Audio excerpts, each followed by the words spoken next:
has the power. So kapag yung muna ito kasi, Scriptures is stating that the Word of God is powerful. Versikulos, setas, teksto, na may pabibig, panag-claim, itisawin ko, na isuna. Dahil ko yung nasasaw, ang bilang na, ano naging sinarita tayo, ano naging sinasinar, na versikulos. Dahil iparagpulakan na yung pikamurulahan, kay mas pamilyar, na versikulos na tayo natin. Kaya may magpagita ng Ebanghelyo, isaw ni Diyos, at ang daan bilang na talaga. Anyan yan. Kasi sumikot kayo. Ang narituloy na question yan, talaga makikisa yun yan. Anyan, ang pinaka-common na versikulo na mag-ibagaan na the Word of God has the power. Dahil, ipatong ng kanagunan, 2 weeks ano lang. Oh, Romans 1:16. Ano yan? Excited kayo mo kung baka nyo kasdala ni Brother Ruben, hindi Batsilaw. May isang komento ba kanya na kapag sensor excited na kami. Kasi siguro dapat kung may ma-live na ako, hindi mo pariin na pilit na mag-sensor mo. Kaya yung Romans 1:16. Pinakapamulang dadaan. Kaya siguro, magibaga. Naanda bilang Ebanghelyo. Tadya, ibahin, Ebanghelyo. Ta, iso, pagtakabalin si Diyos. For I am not ashamed of the gospel of Christ, because it is the power of God unto salvation. At ang bilit na. Kaya it's very interesting na may dyan word of power dyan, pantakabalin, comes from the Greek word na dunamis. Na may dyan the Greek word na dunamis, iso dahil dyan, pinakaalaan, nagiging English word tayo na dynamic. Dynamo. Dynamite. So, may nagiging word ka na kayo. Ano yung Rick naman? Dynamic preacher. So, natin, Dynamo. Dynamo. So, makita na magpapatala. Jadi magpapakana, hindi ibahan makina sa ganit Brother Charles. Si Brother Charles, engineer. Ang mula sa mga ganit, dynamo. Hindi kasi simple natin, dahil natin magpapatala, hindi makina. Isip ko na yan, dynamo. Dynamite. Oh, yan yung dynamite. Ora ka rin yung biro na yan. Ay, talaga na napisan yung dynamite. So, kanay ka sa kanay. Dapat yung English na, dynamite. Dynamite, dinamita. Sumanod. Oh, so pag kita ko word, nakatusan, ang bilang ka. Dahil tinagdakuan, dahil tinagdakuan word, it's a Greek word, na ito nila translate at may power of God and of salvation. At daan talaga yung bilang, dahil isa sa ako ni Diyos, bilang para sa niya, power of God, power of God and of salvation. So nga talaga, na Biblia, iwan na, anda pala nakabaling na. Sa nalina mo, kung ito na kanya yung nakabaling, hindi mo pinag na pa, tawag ka, gusto mo mag-insert kasi kailangan mo na. Kailangan mo na, i-advertise mo yung nakabaling mo, pero nakambor talawa na, yung gusto-gusto na. Masapin ko na nyo, ipabigbig mo, yung kakayahan. Kaya Biblia, ipabigbig na addaan dahil na panakabalin na at daan. Dito sa Diyos, hindi panakabalin. Tatlo, mangis talaga. May katulong puntos. The things which the Word of God or the Gospel has the power to do. Anya nga ngayon, dahil ibanbanag na makaya na kabilang isa sa Diyos. Kapag hindi dahil nagabilang na, ako na, yan si Toteo, at daan bilang na nga, mangisalakan. It has the power to save. Yan ako, mas 169. Kung start na nagkakanta na medyo ang daan bilang na mga balu-balu yung pinatang hindi kanta rin ang daan bilang ng balu-balu ano mo yan so na ang daan bilang isa sa Diyos na mangbaliw iti tao. Dapat yung nag-iilalang tayo din. The Word of God has the power to reprove and convict. Mga manumiksa, mga mangtugnar, taknitikas natin, makurehira ka. At masurusuruan ka, di amin, ramig, yan nasaya ka. 2 Timothy 3:16. All scripture is written by inspiration and is practicable for reproof, for correction, for doctrine, for instruction in righteousness, so that the man of God may be perfect, thoroughly furnished, to equip unto all good works. Yaman yung inaano niya. At daan bilad na mamilinis kada kayo. At daan bilad na mamagsanto. Kaya mag-look up kada kayo has the power to sanctify and make us free. John chapter 8, verse 2, sanctify them in your word. Thy word is truth. Ye shall know the truth, and the truth shall make you free. So na ang bilay, may isa sa Diyos, na mag-sanctify, wala mag-santo. Kaya mang-look at kada kayo. Ang bunyo tipudno, look atan na kayo ito. Kaya minanatay that the Word of God has the power to reconcile at daan bilang na mamagkapya. Dahil ba, dahil ito managsak na tutukan tayo. Hindi ito nagsama. Dahil dyan, makakamilan, di Biblia, isaso niya ako, Ebanghelyo, na mamagkapya. Sa dito, ang versikulo na dyan, 2 Corinthians chapter 5, verse 19. Isetas ko diyan. Kaya isaso niya ako, Ebanghelyo, at dahil ang mamagkapya the gospel of reconciliation. Another termino ng English. 2 Corinthians chapter 5:19. Sa kutibasa mo ng English mo naman. Kaya ka sa world, at Diyos at dahil kay Kristo, at pakitapyaan na ilong kay Juan Laral, asaan na may pabaklay, kadali tinatawag, dahil isa lungasin na. Katintalog na para kami isaong di panakikapya the word or the message of reconciliation. At isaso niya po ang bilag na mang-reconcile.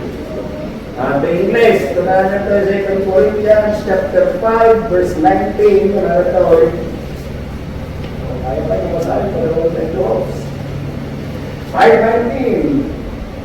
That is, that God was in Christ, who has reconciled us to Himself through Jesus Christ. How did it happen? 5:19, that is, that God was in Christ, reconciling the world to Himself, not imputing their trespasses to them, and has committed to us the word of reconciliation. The Diyos at dahil kay Kristo na pagkapyanan na kay Juan Ilumong na saan na ipabaklay na nakwada dahil isang sanungasing na apay na kasapulan itikapya, wala pa nakikapya. Kasapulan, wala nakikapya, talaga pa nagdimora, nagdimora. Kasapulan, di pa nagdimora, nagdapya, talaga pa nagdimora. Sino tinaandaan, di pa nagdimora nila. Diyos, pero iti, noong. Apay, nanandaan, iti pa nagdimora. Diyos, iti noong, apay, na nagdimora, Diyos, iti noong. Dapo, iti, pasol. So, na Isaiah chapter 59, well, 1 and 2 ko na ito, at do'y tiiman ni Jehovah sa amin na kabawa, tatlo di na mabalik kimang-salakan. Pinapayan na sa amoy na natanong, tatlo di na mabalik kimang-salakan. Ngayon, nagiging inatang Krisyo na magsina na tayo, Kaya itinegosyo. Kaya itipasipasok yun. Inlemang dati, rupa na kayo katikas na. Ito pamitanan. Di Diyos. Ang ingmaksot, ipawag na ng mahal na kabalanan niya, gawatan, tulungan, ulubigay. Perasol na kapay na umasa si David, perasol na kapay, ang dayo ka na kayo isaan, perasol na kapay na ikaw at iiba na natutulong. Dahil hindi kinatalotes yun, isulat pinamaksina at kayo katitin, Diyos yun. Ginurat si Diyos itinulong, kapag sa isang katakuan, tao na igamel, itibasol. Iso tayo sa terasong, no apay nga kasapulan itinipanalikasya. Ginurat si Diyos itinulong, kapag sila nagbasol si tao, iso na kayo, tao, wala. Iso na pasapol sa kaya. Kung pasaplo, nga itipanagsanulasin, iti tao, nga harbin ti ilen, iso pinamaksina sa bawala, iti saklang ti Diyos. Mapasakto nga day-day panangsanulasin, ang panangsulok ti tao, iti day biling ti tao, Diyos, nga harbin ti ilen. Day-day, panangsanulasin na, iti day biling na, itinagapo, lumapay niya, namagsina, Diyos na wala, lumapay niya, napatanaw na, isang walang tiyaro.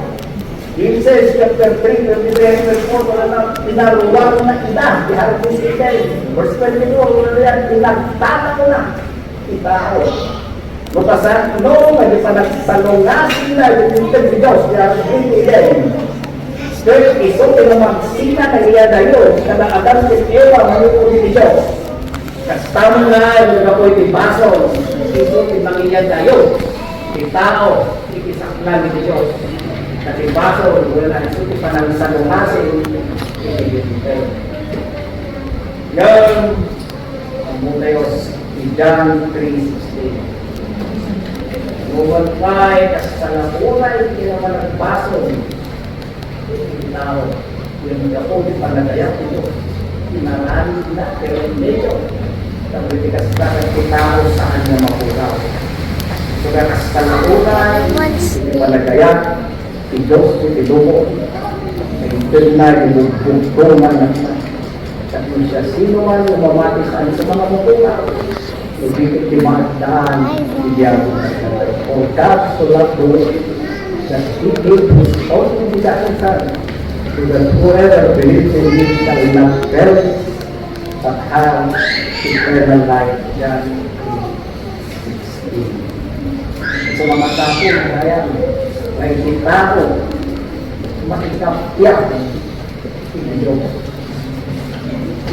So may 2 Corinthians chapter 5:19, sinasabay tayo, ulitin tayo, kaya't nakasakuan ang Diyos at tayo dito ni Kristo. Apakikapyaran na tinulong tinikuan na nga sa kanila may pabaklay kalimitan tao dahil sa kasapunan ng kapyaran ng tao iti Diyos. Nakabukbukil ng tao na isina basta iti ako.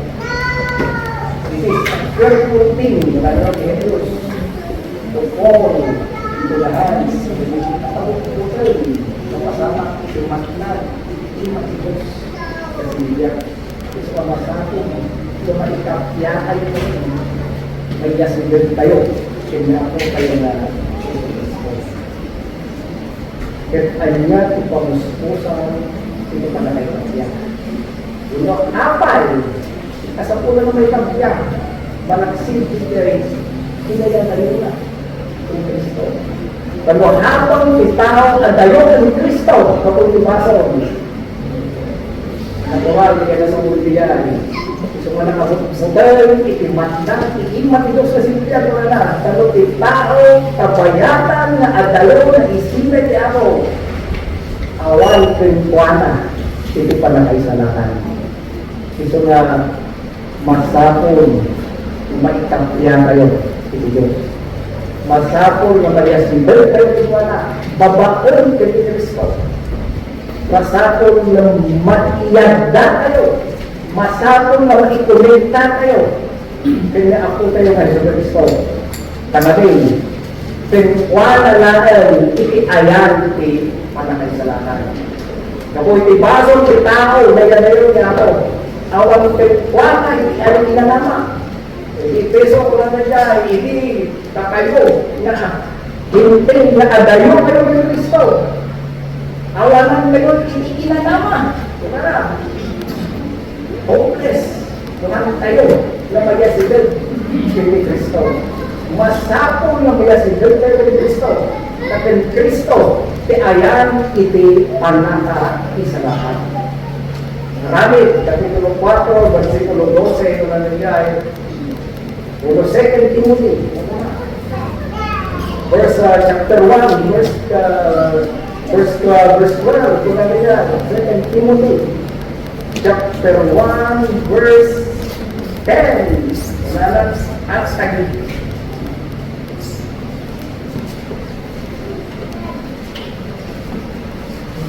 Second Timothy 2:10.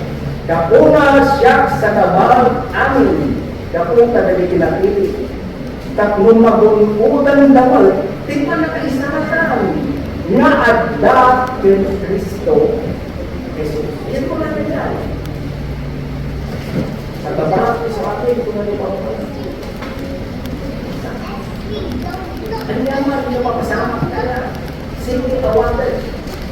Tatluran ni Pinastara na magulungudan naman. Magulungudan naman. Sa panitataran na ako. Panakaisalakan. Tatlong magulungudan na panakaisalakan. Dahil yan yung panakaisalakan. Sa dito yan na. Wala ito, panakaisalakan. Nga adda. Kristo. So kaya ang kasapunan na maadda kay Kristo. Tagijay. Pagkuhan na lang. Kaya ayan yung panakaisalakan. Yung panakaisalakan, adda kay Kristo. Isa mo masapon na maadda kay Kristo. Kahit saan lang na panakaisalakan, adda kay Kristo. Yung panakaisalakan, adda laon kay Kristo. Saan na ba? Yung panakaisalakan, adda kay Kristo. Ipag-uunay mo na ng panakaisalakan, adda laon kay Kristo. Awan sa balik. Napakasalakan na rin. Di pa naka-isalakan. Naramit, Kapitulo 4, versikulo 12. Kaya na dyan ay, Acts chapter 4, verse 12. Kaya ito ay, kahit awanan, isabani ang pakaisalakanan. Pures siya sino. Taawan, isabani ang nagan, itibabaan tinagi. Ana ito yung dagdag tao. Ang makabalinan kayo, pamaisalakan. Awan na no, isabani ang pakaisalakanan. Taawanan, isabani ang nagan, itibabaan tinagi. Na naitagdag tao, pakabalinan tayo, pakaisalakanan. Itinagan. Kaya po kayong na, ito Kristo. Kaya anya ipipamayan, anya ipamuspusan, anya itimins, pamamanaan, tatlo itinasta kung maadda kayo ng Kristo. Nakasapunan una, di ba maadda kayo ng Kristo, naadda niya. Di pa na may sararan, may sa hindi pamuspusan, nakaritakan, isasawag niya ako. At lumaadda kayo ng Kristo, at lumarungutan kayo, hindi pa na isa lang, naadda lahat ng mga Galasan 3:27, mga nangyari. Nagdalo kayo, na nakaukisaran ng Kristo, initawis nyo ng Kristo. For as many of you as been baptized into Christ, as put on Christ, diyan yan. Ipamuspusan at lumaadda kayo kay Kristo. Papakul, ibigay ang naka-maukita. Ano saan mo? Na makunal na addakan ibadaw. Addakan unat ibadaw. Na ibadaw kong ibadaw. Kung insuko mo, kasi kunal. Nasa tayo na makunal na addakan ko ng Kristo. No, ibadaw tayo. Intawis tayo, insuko tayo ng Kristo. Kasi no, di pa nag-isuko ng Kristo. Awat sa bali. Hindi pabawal hindi ang mga isa. So, kapunan, yun na nag-isa sa o. Ako, ni Kristo mismo. Yung pakaunay-unay na, yung pagpagalagdag na, yung bunang-bunang na. Kaya taga-arami, sakbay na nagsubli sa milagay, ihuling habilin na. Dahil pumalawan, dahil talaga nag-ulubin ka, hindi makikinig ng piling. Hindi pumalawan. Dahil kasta, matayawan ba, hindi ka pumalawan. Nga babae ka na itong kanta, hindi ka huli-hulihan, hindi na. Sakbay na nagsubli ng Kristo sa milagay, hindi ka bilinan na, wala ng Mark 16:16. Imamati, Lord, imabang sarang. Ito, hindi may sarang. So, kapunan mo, oray na yung isasaw, oray na yung apostol, oray ni Diyos mismo. Dawat na, ipagpakaasi na, dawatin na, dahil pa pa nakikapya, kung wala, babae, hindi mo bisa.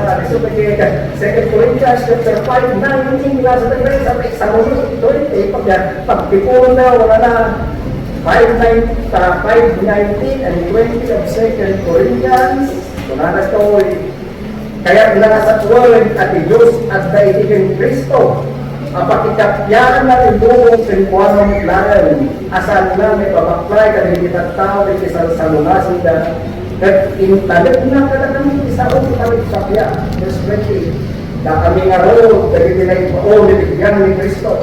Akas lahat daw-dawat ni Diyos ka na kayo, sa po ka na kami, ibigyan ni Kristo. Dawatan ni, ang makikapyatay ko man. Daw-dawat. Hindi ako. Si Diyos mismo, daw-dawat. Makikapyatay ko. Dahil ka, hindi ko lang sa mga pari, kasakbay ng suko sa kinali, simpak pa ka unay mo rin na. Tayo, isuwanin nga lukong, nasabay ang Evangelyo, pagpasalan ka, ginagal, kaya mo rin ang Espiritu Santo, kinitulusuri ka sa mga dahil sa amin. Piling ko ka dahil.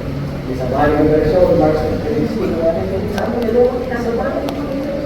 Tapi mamati, hindi mo sa lang. Gusto ko may salatan ko. Gawin, isahan mo mamati.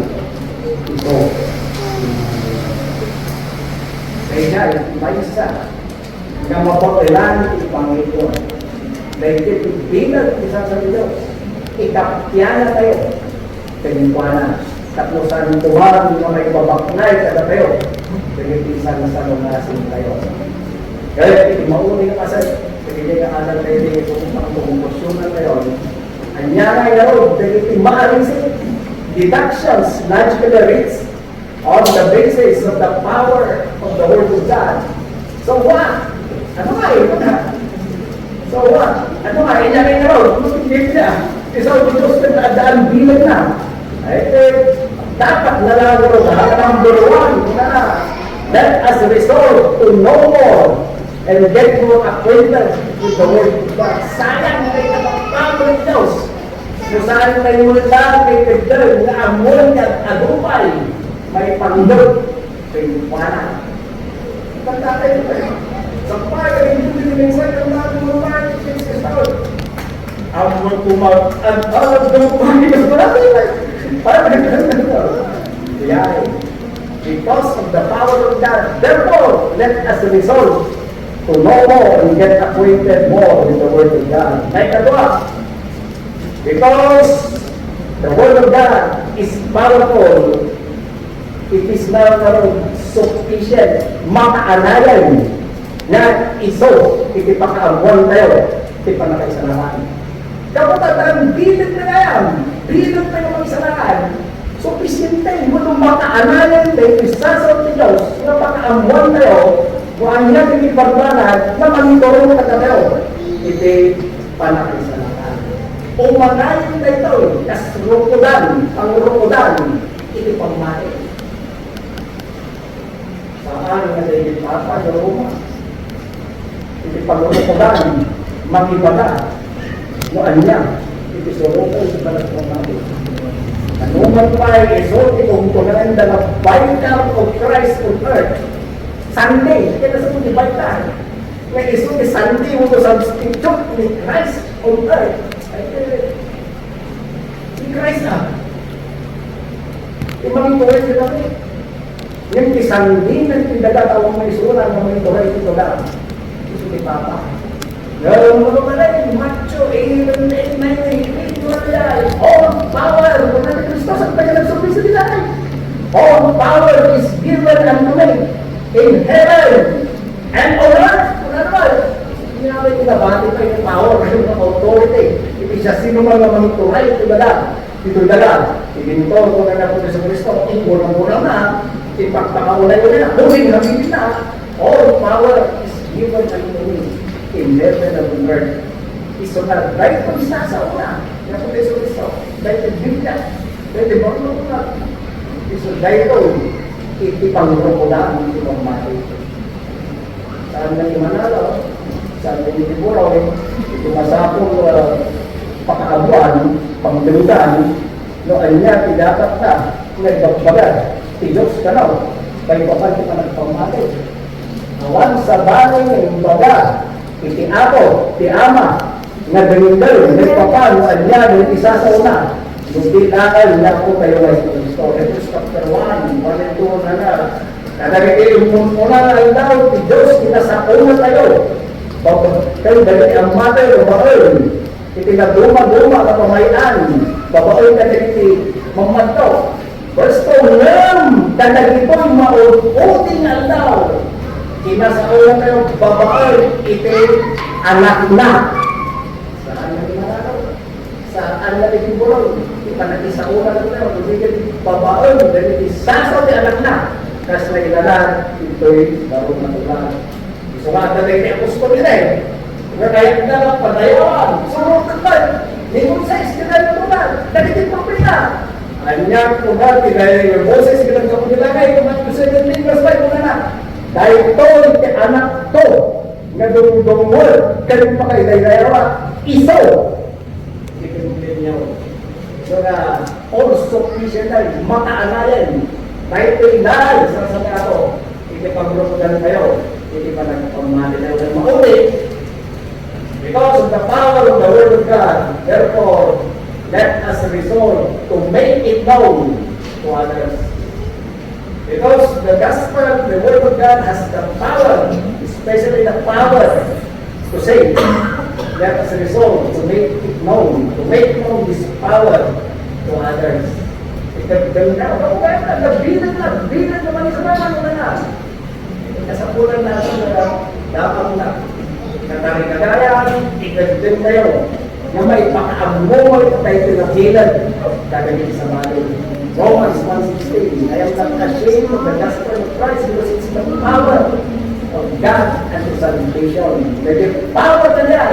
Kasi may power ng dynamo. Kasi may power ng dynamite. Yung pula na yung masang lumapit sa horsepower ng dynamo. Na magpatakbo, hindi generator. Yung hindi mo mag-iswitch, kamo mo paglumaan. Oray, kasi ito kapigsa, explosion niya, dinamitan, hindi mo mag-sing dyan. Ano yung bumana, ano yung malikla. Kaya hindi nga power na kasi mo lang. Itibigan, power, the gospel at salvation. Sayang, hindi ka power. Dohan kami, ganon. Kagagit isang sa balik. So, nagdente ko nga, kakikagayan tayo, karamitan tayo. Iamin yung tawagan tayo. That no, maitanong kahit ito'y magbilag ito Diyos. Pag nakabilin lang, may pakay na kamay sa naran. Sabi tayo, hindi pa mating inawat tayo. Nuhan tayo yung mabagalan tayo sa salita. Amon na yun, adumahin, may kapag isa sa una, dumitayo, isa na tawag. Oray na tayo na, mabalik tayo ang tanong gano'n. Yung mo, habang hanggang pagkabalaan, mga awis tayo, mag-isip ka ng Espiritu. Sana ang isip, dahil naman sa yung mga baoy na mga palawang, dahil ito ay nasasauna. Pakuyutan na yan ang mga namin. Kaya ang damay ng pagmati, pero palagtalag, na itisasal Diyos at daan ka nakabalin na. Kapula na dapat na naipunan tayo, kung ikutan tayo, taginayon tayo, pantay na baybayan, kapitan tayo, agingkat, panumpalan, I will cling to my dear old home Byron as I hasten to the city of Takin. Sa akin ako sa kadayaan, hindi kumain na rin sa, hindi kumain na rin sa kadayaan. Kaya manak ko sa